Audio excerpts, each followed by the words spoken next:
Hello friends, conversion में next video में देखते हैं। कई बार क्या होता है, क्वेश्चंस को घुमा फिरा कर पूछा जाता है। डायरेक्ट हम इंतज़ार करते हैं कि एक कंपाउंड दिया जाएगा, दूसरे में कन्वर्ट करवाएंगे, लेकिन ऐसा नहीं होता है। इस टाइप से क्वेश्चन देते हैं कई बार। जैसे एनसीईआरटी का ये क्वेश्चन है, give the structures of A, B and C in the reactions. तो ये एक रिएक्शन दी हुई है, इसमें हमने ये बताना है ए क्या है, बी क्या है और सी क्या है।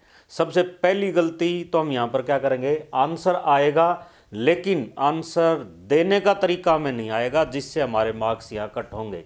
जैसे कि एक तरीका ये हो सकता है, अगर इसको सोल्व करना है तो CH2CH3I NaCN के साथ आपने रिएक्ट करवाया तो क्या होगा, न्यूक्लियोफिलिक सब्सटीट्यूशन होगा, I नेगेटिव चला जाएगा, CN आ जाएगा। तो A मेरे पास क्या आएगा यहाँ पर, CH3CH2, I की जगह क्या आएगा, CN। इसके बाद इसका करना है पार्शियल हाइड्रोलिसिस। तो RCN की कहानी आपको बताई थी। RCN क्या करता है, अगर रिडक्शन करोगे तो CH2NH2 अमाइंस बनाएगा। पार्शियल हाइड्रोलिसिस है तो CONH2 में चेंज होगा। कंप्लीट हाइड्रोलिसिस है तो COH में चेंज होगा। ये जरूर याद रखना है कन्वर्जन में। पार्शियल हाइड्रोलिसिस किया तो क्या हुआ ये, यानी कि B क्या आएगा, CH3CH2 और CN किस में चेंज होगा, CONH2 में।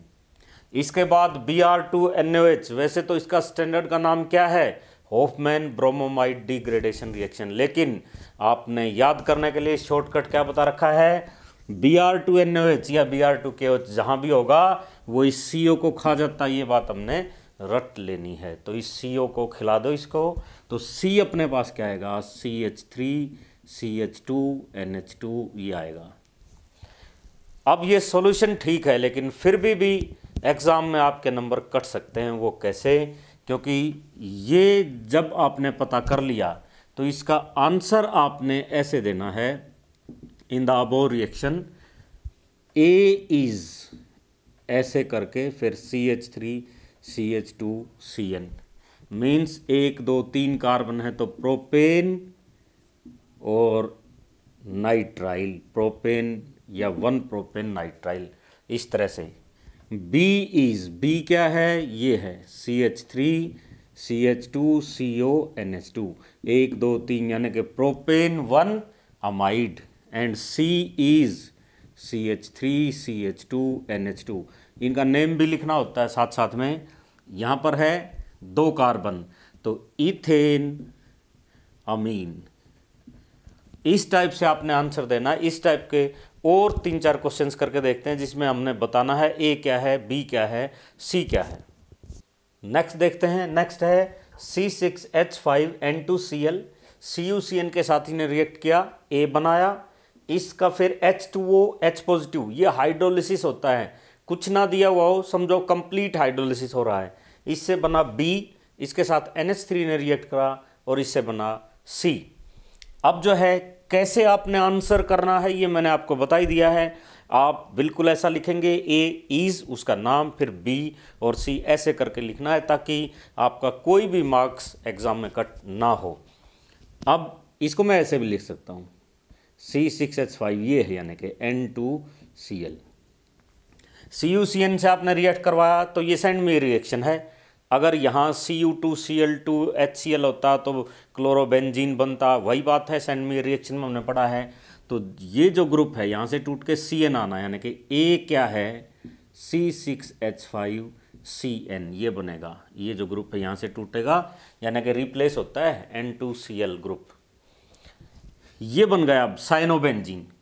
अब इसका क्या किया, कंप्लीट हाइड्रोलिसिस। तो RCN का हमने पढ़ा हुआ है, यहाँ पर ARCN है, एरोमेटिक ग्रुप है, कोई बात नहीं। CN यानी कि नाइट्राइल ग्रुप है, इसका आप कंप्लीट हाइड्रोलिसिस करते हो तो किस में चेंज होता है, COH में। सो B इज, जैसे आपने हाइड्रोलिसिस किया, CN किस में चेंज होगा, COH। तो ये हो गया, ये क्या है, बेंजोइक एसिड। अब क्या किया आपने, NH3 के साथ रिएक्ट करवाया।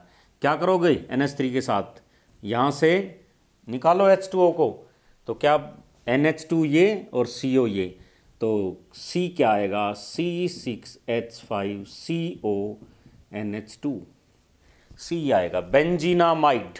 इस तरह से आपने सोल्व करना है। नेक्स्ट आ जाते हैं CH3CH2Br। KCN के साथ आपने रिएक्ट करवाया। आसान सी बात है, हैलोजन रिप्लेस होगा CH3 CH2 CN। इसके बाद क्या किया, LiAlH4 रिडक्शन का एजेंट है, रिडक्शन करवाएगा तो क्या होगा, CN का CH2NH2, तो CH3 CH2, ये क्या CH2, ये क्या NH2। जो दो बॉन्ड थे पाई बॉन्ड्स वो तोड़ के हाइड्रोजन हमने लगाया, रिडक्शन कर दिया इसका। इसके बाद HNO2 0 डिग्री सेल्सियस पे है, HNO2 नाइट्रस एसिड, तो ये एलिफेटिक चेन में है, कोई दिक्कत नहीं है। NH2 किस में चेंज करना है, अब तो आपको अच्छी तरह याद हो ही गया, OH में, तो इसको आप चेंज करेंगे OH में। सो C क्या आएगा आपके पास, CH2, यहाँ तक ये एज इट इज, इसको किस में बदलेंगे, OH में। प्रोपेनोल, ये क्या आया, प्रोपेन 1 अमीन, ये क्या है, प्रोपेन नाइट्राइल। नेक्स्ट देखते हैं, CH3COOH NH3 के साथ रिएक्ट करवाया, क्या करेंगे, H2O निकालो यहाँ से, CH3CO NH2, ये बनता है A।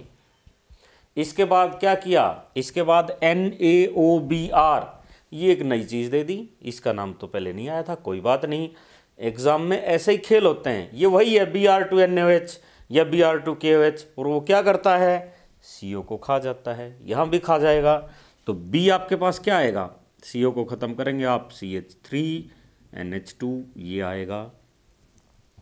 अब इसी रिएक्शन में फिर एक खेल कर दिया इसने, NaNO2HCl। अब जहाँ पर ये दोनों रिएजेंट हैं ये एक्चुअली HNO2 ही है, क्योंकि यहाँ से यही बनना है, Na और Cl को निकाल दें तो ये HNO2 ही है, और क्या है, तो जहाँ पर ये हो तो आपने समझ लेना है HNO2 है, नाइट्रस एसिड है।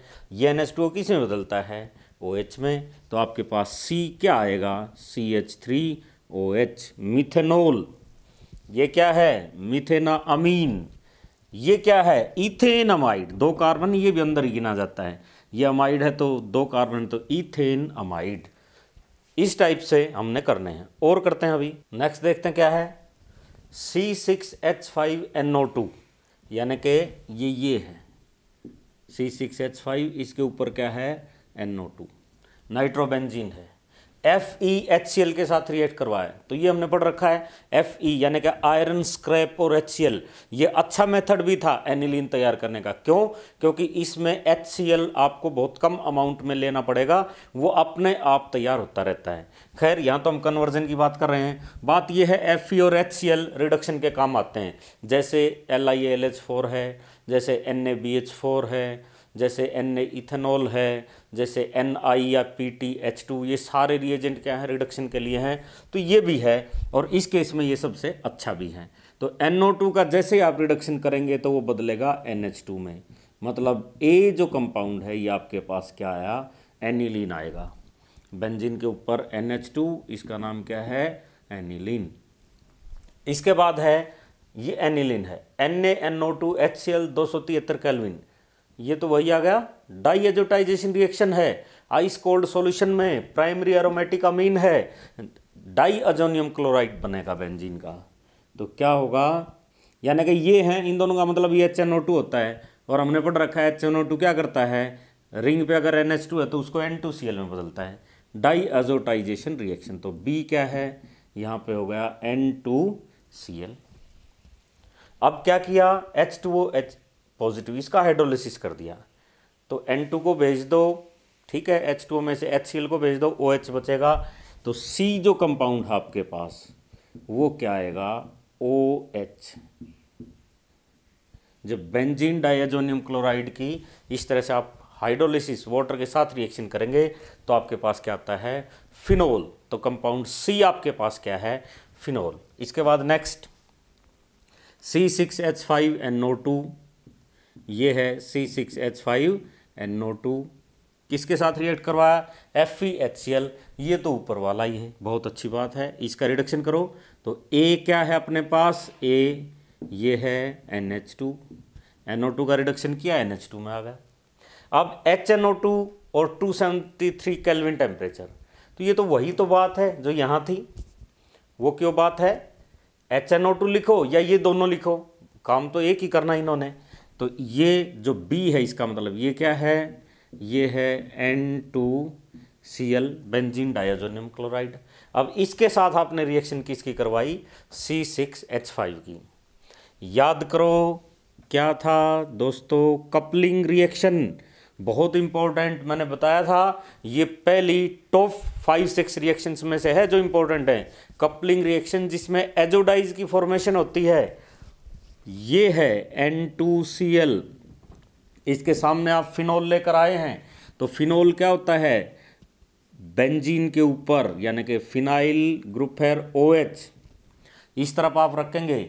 पैरा पोजीशन पर कपलिंग होती है, ये जो है इसकी पैरा पोजीशन क्या है, ये यहाँ पर जो H है यहाँ पर कपलिंग होती है इसकी, तो इसको तो हटा दो, N2 को सीधा आप यहाँ जोड़ो, तो ये जो C है अब क्या बनता है मैं वही लिख रहा हूँ, ये एज इट इज, इसके बाद N2, तो यहाँ से आप जोड़ेंगे तो 3 बॉन्ड नहीं रहेंगे नाइट्रोजन के, 2 बॉन्ड बचते हैं। ये फिर क्या है, ये H तो गया ही, अब डायरेक्ट यहाँ से बेंजीन रिंग जुड़ेगी और OH एज इट इज है। ये है एजोबेंजीन। अब इसकी पैरा पोजीशन पर OH है, हाइड्रोक्सी है, तो इसका नाम क्या होगा, इसका नाम है पैरा हाइड्रोक्सी, क्योंकि पैरा पोजीशन पे है, पैरा हाइड्रोक्सी एजोबेंजीन, ये नाम है। और ये क्या है, ये एक एजोडाई है। एजोडाई होती है किस कलर की है, ये ऑरेंज कलर की डाई होती है। तो C अपने पास क्या है, ये एजोडाई है, ये C है। कपलिंग रिएक्शन में 2 ही बातें हमने पढ़ी थी, दूसरी क्या थी, इसकी जगह पर हम लेकर आए थे अमीन, यानी कि ये जो OH है, अभी से बाहर की बात बता रहा हूँ क्योंकि इकट्ठी यहीं पे हो जाएंगी, बार बार क्या टेंशन लेनी है। यहाँ पर क्या होता है NH2, अगर आप एनिलीन लेते तो यहाँ पर भी क्या बनता, बाकी तो कोई चेंज होना ही नहीं, NH2। फिर हम इसका क्या नाम रखते हैं, फिर हम इसको कहते हैं पैरा अमीनो एजोबेंजीन, ये भी एक एजोडाई है और इसका कलर कैसा है, येलो। ये कपलिंग रिएक्शन होती है, आपको याद रखनी है, ये कौन सी बहुत इंपॉर्टेंट रिएक्शन है, कपलिंग रिएक्शन। तो कपलिंग रिएक्शन के कारण ऐसा बना हुआ है।